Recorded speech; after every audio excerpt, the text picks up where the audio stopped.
नमस्कार मित्रांनो, लोकसभेच्या रणांगणामध्ये बीडच्या पटांगणामध्ये पंकजा मुंडेंच्या विरुद्ध कोण उभं राहणार, कोण असा उमेदवार असेल जो पंकजा मुंडेंना टक्कर देईल याची उत्सुकता अख्ख्या बीड जिल्ह्यालाच नव्हे तर महाराष्ट्राला होती आणि तीच उत्सुकता आता संपलेली आहे।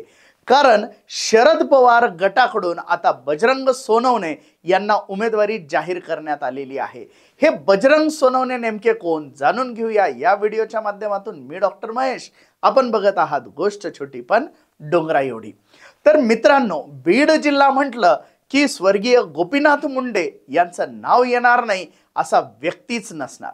स्वर्गीय गोपीनाथ मुंडे साहेबांनी वेगवेगळ्या कामाच्या माध्यमातून, जनसंपर्काच्या माध्यमातून एका खेड्यामधून या व्यक्तीने पूर्ण भारतभरामध्ये स्वतःची एक प्रतिमा निर्माण केली आणि याच प्रतिमेतून गोपीनाथ मुंडे यांना देवत्व प्राप्त झालं।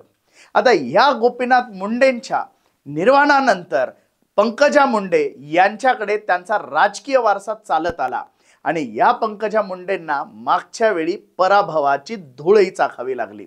परंतु आता या वेळेला लोकसभेच्या निवडणुकीमध्ये पंकजा मुंडे यांना वर्णी लागली आणि त्यांना उमेदवारी मिळाली। प्रीतम मुंडे ज्या आधी बीड जिल्ह्याच्या खासदार होत्या त्यांचा पत्ता कट करून आता पंकजा मुंडेंना तिकीट मिळालं आणि याच पंकजा मुंडेंच्या विरुद्ध आता बजरंग सोनवणे यांना तिकीट देण्यात आलं।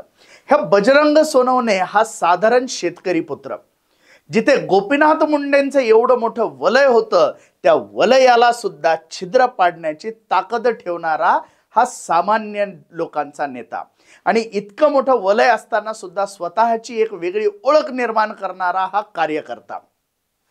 एडेश्वरी या खाजगी साखर कारखान्याचे ते चेअरमन, बीड जिल्हा परिषदेच्या उपाध्यक्ष पदाचा कारभारही ते सांभाळतायत आणि बीड जिल्ह्याच्या अध्यक्षपदावरती राष्ट्रवादी काँग्रेसच्या ते आरूढ आहेत आणि याच बजरंग सोनवणेंना आता तिकीट मिळालेलं आहे।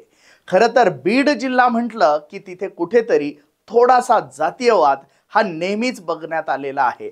सामान्य जनतेमध्ये जातीय समीकरण जुळवण्यामध्ये नेहमीच काहींना यश तर काहींना अपयश आलेलं आहे आणि या वेळेला पंकजा मुंडेंच्या विरुद्ध निवडणूक लढवणारे बजरंग सोनवणेंना जातीय समीकरण जुळणार का, की पुन्हा एकदा पंकजा मुंडे बाजी मारणार, हे मात्र आता अख्ख्या महाराष्ट्राला औत्सुक्याचं ठरणार आहे।